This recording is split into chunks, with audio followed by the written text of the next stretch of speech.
Hey guys, just pulling up to the house. Sorry for the delay on the videos. As I said, Quentin and comments, better stop here so my son doesn't frickin' take me out. That's my son in his WRX, spoiled little brat. 16 years old, WRX. He's a good kid though. Love that kid. He's heading off to work. He's a cashier at the local grocery store. It's called Extra Foods up here in Meadow Lake, Saskatchewan. And we just need to get him to get his grades pulled up because he's been slacking. I've taken away all of his video games. He has an Xbox One. He has an Xbox 360. He has a tablet. He has a laptop. He has a smartphone.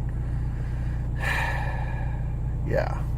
And we've got, of course, a multitude of other stuff around the house for him to mess with. So, anyway, that's all gone. I took it away because he was not doing so well in a few of the courses that he's in, but I think he's trying to pull things together now. And my understanding is he's got all of his assignments in. So, of course, the most important thing from our perspective, as always, is education. It's got me through, and it's allowed me to purchase all the toys that I've got. So we stress that quite a bit. No slacking. Get the work done, then you can play. All right, so enough of that. On to today's topic, radar detectors. Now, if you're going to drive cars like this, I'm in the S2000 obviously right now, and I absolutely love this car. I just put in this AFR gauge with this A-pillar unit here, I think it was last weekend.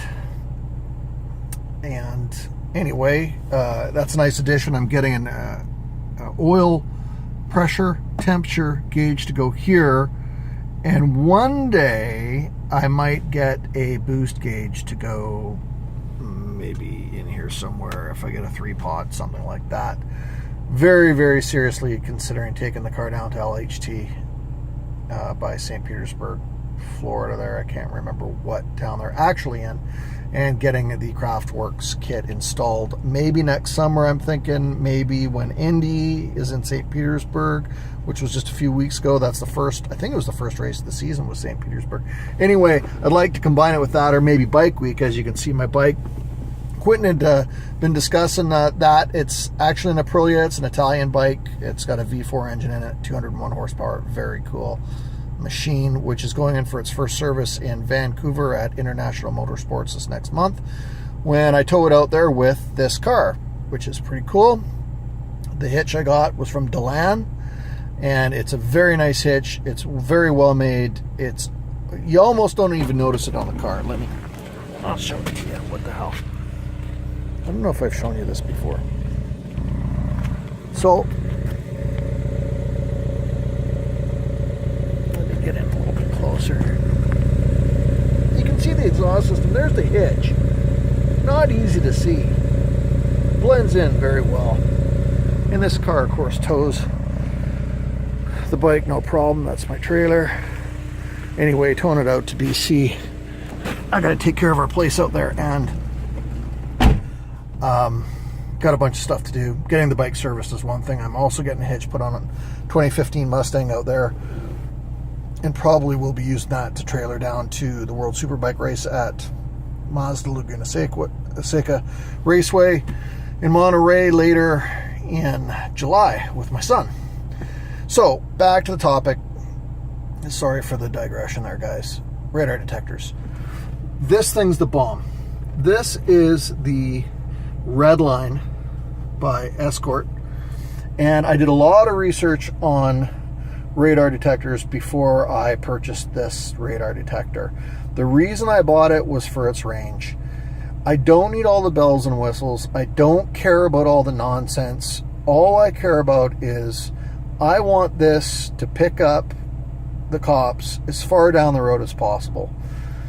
And the bottom line is this: in Canada, pretty much everywhere except Alberta, on the rare occasion, pretty much everywhere the RCMP uses KA band. I don't even have K band on right now for this thing, and I don't have X band on either. I have KA band on. I have it all narrowed down for maximum range. I've got it set to highway, and this thing works brilliantly. It saved me in the Viper last week, I think it was, twice. It's picking the cops up down the road, miles down the road. And you know when they're running radar, they're going after other people. They're gonna pull their trigger. You know, in the space of time, if you got massive range like this, and you're not going stupid fast, and I don't go stupid fast.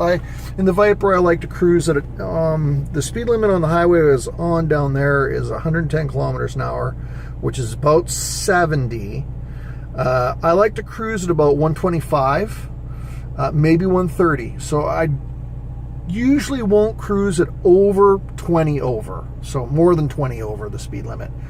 You can pretty much get away with that, and if the radar detector goes off, you can get down under that pretty quick, and they won't hassle you, at least out in these parts in Saskatchewan. British Columbia, that's a different story. They are going to nail you. Anything more than 10 over, I think, pretty much out there. It's a different culture. Anyway, bottom line is this. This thing has the range to get them and pick them up, nailing other cars far enough down the road that the chances of you hearing them with this radar detector hitting somebody else between where you are and when you finally get to them is pretty high. That's why I picked this. That's why I think personally it's the best one out there.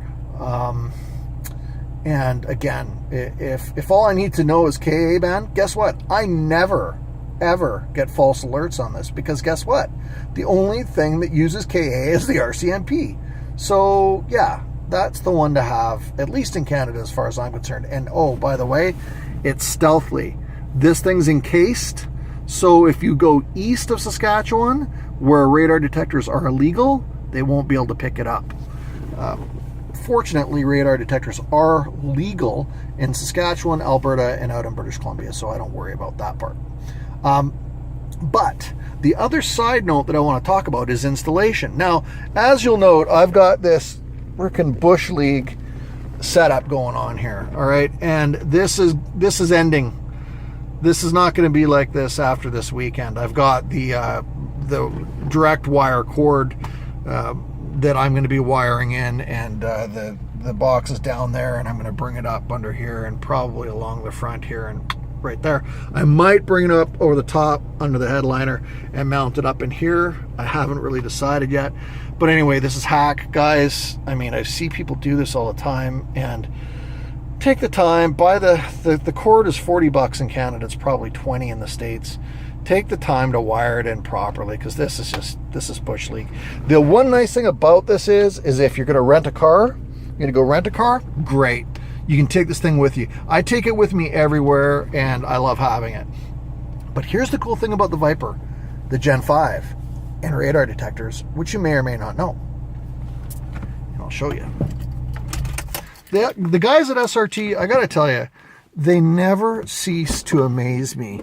This car and the things that it's got going on and the time that they took to think this thing through is brilliant. Now, what I'm referencing is the built-in radar detector hard mount. And sorry, but I got to go back here and get my key to this car. Actually, you know what? No, it's unlocked. It's unlocked because the alarm went off this morning by itself. And that's because, as I told you guys before, I think in other videos, if you haven't watched my other videos, this one here for heat in the winter comes from the dryer. Sends out a lot of moisture. As a result, hold on 1 second. This thing's unlocked. Oh. Damn it.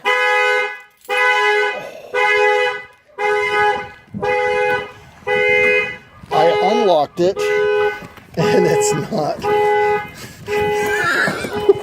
Shit. Shut up. Okay. Well, everybody knows I'm home now. That shouldn't have happened.